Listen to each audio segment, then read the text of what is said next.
in a public exchange of letters with a thinker of his choice, the subject, the abolition of war. Einstein picked as his correspondent Sigmund Freud, the father of psychoanalysis, and found himself debating the limits of human progress. Psychoanalysis, a part of psychology.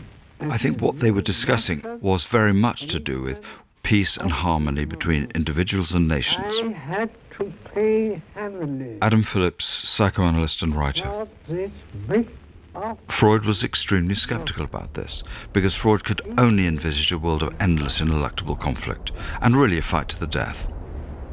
That the idea of peace and harmony is an absolute decoy and a red herring and a wish. That there's always going to be a huge amount of conflict, and the only question really is whether we can survive it.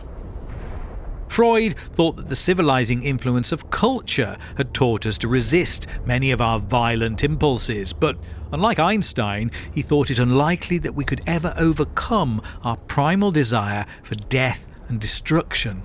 Eros and Thanatos, love and hate, were, he thought, eternal polarities. Freud believes there is a very, very strong part of ourselves that wants to destroy everything we value in life. Thanatos, the death instinct. And there's another part of ourselves called Eros, which is actually on the side of making more and better life for ourselves. But it's a real battle, and Freud, as he gets older, begins to think that actually the forces of Eros can't withstand the force of Thanatos.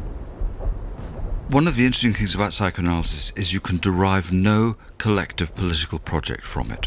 What you will come out of it with, whatever else, is an acute sense of conflict as being fundamental to life and the absolute impossibility of peace and harmony internally or externally between people.